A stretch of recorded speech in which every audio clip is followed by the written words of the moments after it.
Hello everybody, welcome back to my channel. My name is Queenie. For those who don't know me, I'm under the weather if you couldn't already tell, but I'm going to try to give it all my energy, the energy that I have left. Before I get into it, please make sure to like this video.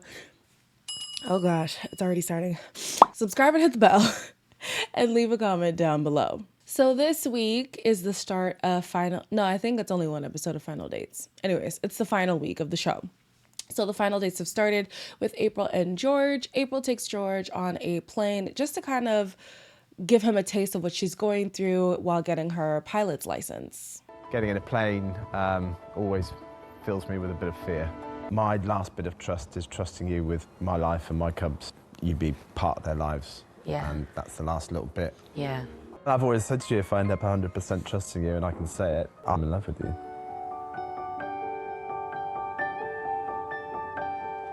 Ditto. When it comes to this relationship, I feel like there's been a lot of reassurance and effort and compromising from April's point, but I haven't seen it from George. Like, I don't know, from my perspective, I see George requesting a lot of April and her fulfilling and fulfilling and fulfilling. But with George, like, she's just been asking, trust me, I need you to trust me. And now he's like, yeah, I do trust you. You know, there's just that little thing of my kids and whatever. And I understand I am single and I'm without children. So maybe I have a very biased perspective when it comes to this. However, I feel like he perceives that as him having more to lose. And it would be a lot to lose to bring somebody into your home when you do have children and you have, 4 other hearts to consider when you're dating. But I don't think that nullifies the needs that April has as well that need to be met by her partner. And I think that to some degree, George sees his life as more of a priority than her life. And of course, we have our own natural bias to ourselves. So, like, I get that. But I'm just like, just because she doesn't have kids doesn't mean, like, you don't need to step up in certain ways for her. I don't know. Maybe I'm tripping. Y'all let me know. Sophie and Jonathan went wine tasting. Y'all, I'm fighting for my life in this video. Sophie and Jonathan went wine tasting, and they started to talk about the future and how it's just a little bit concerning. For us to work in the future, what would you want from me? I suppose a bit of stability. I don't think you've ever actually said how you feel. I've told you, I'm like, I really like you, we're like here. So what do you think going out of this, do you feel that you need to work on as a person? Why would you ask me that? What the fuck do you need to work on? You take offence at every corner. With everything I say, you take offence. It's a joke. Don't find it funny, well, there we though. go, we're just very different people. Yeah, Sophie, I'm not gonna lie to you.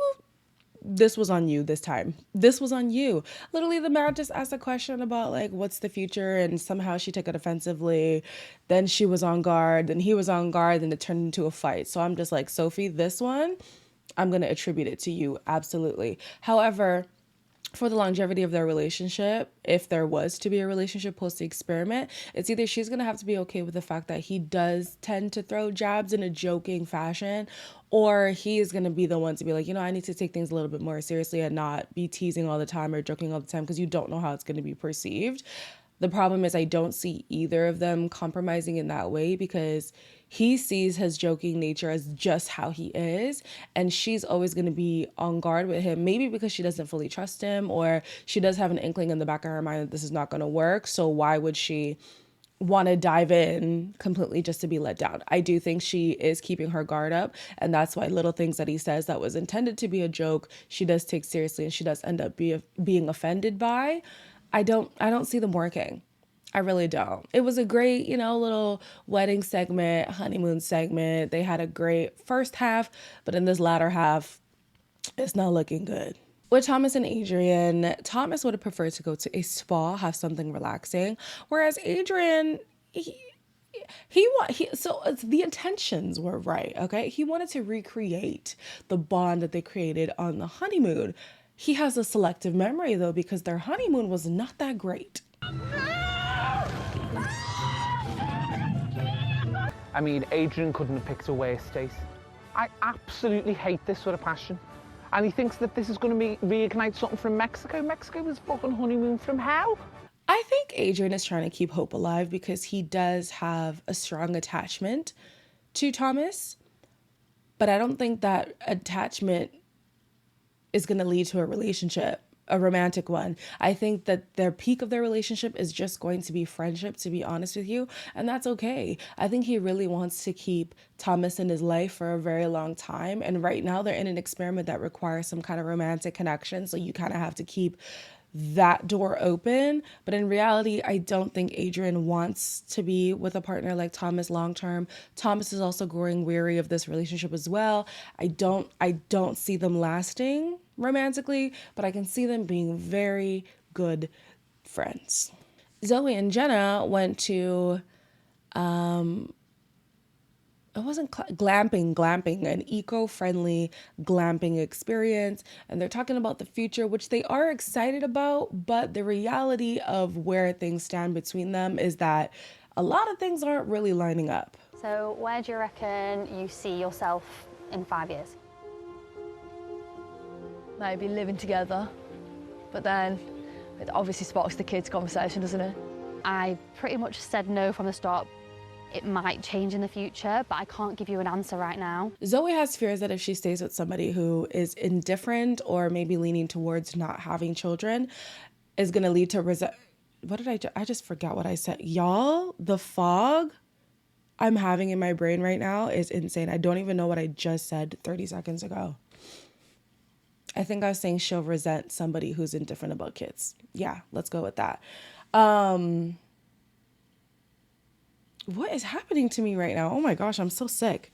I think this is true. I think she will end up resenting somebody who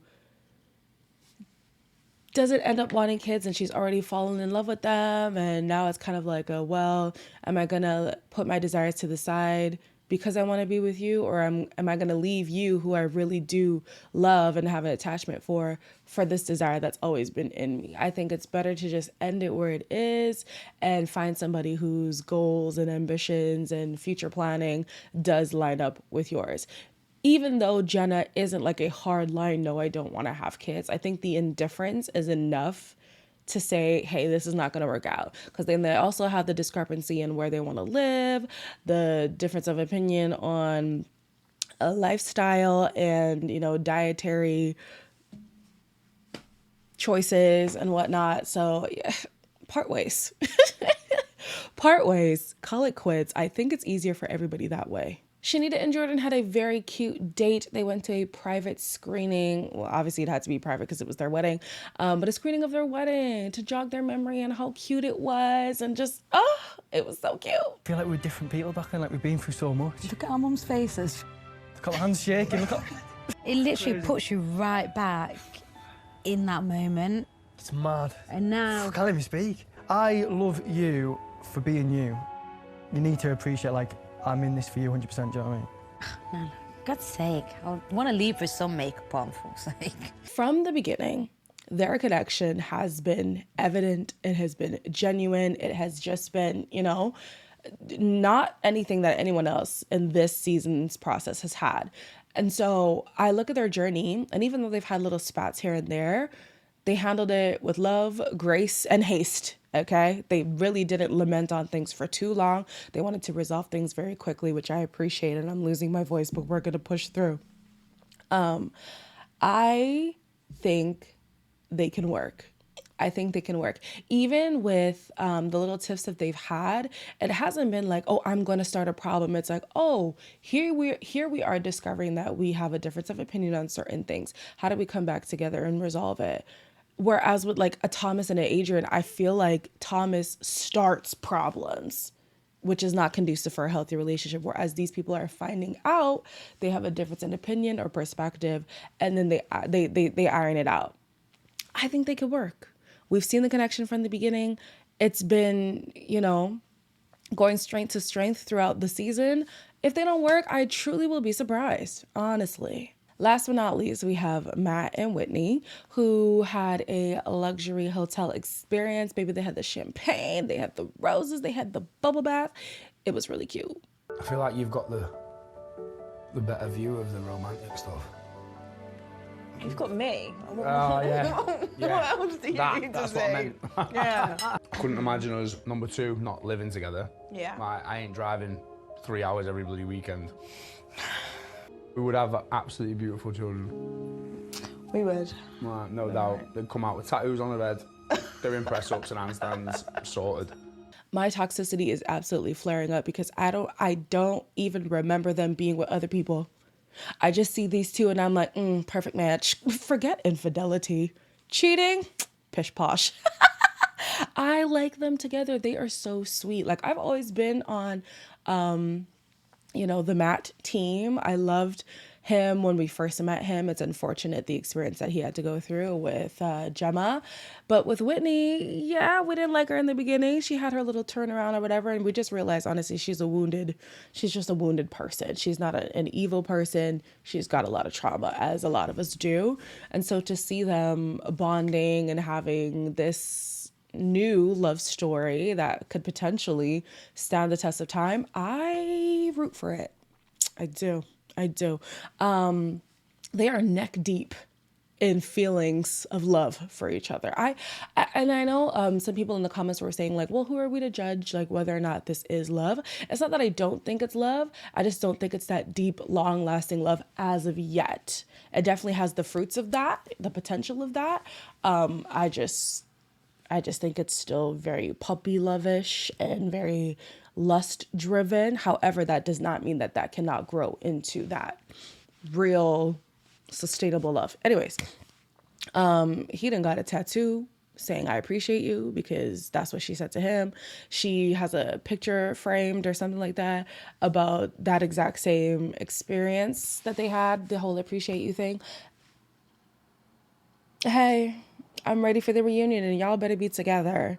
I mean, I see y'all posting each other on the socials, so I assume y'all are still together. I hope so. I really do hope so. As always, you guys, like, comment, share, and subscribe. That's all I have for you. Hopefully by the next episode, I'll be feeling a little bit better.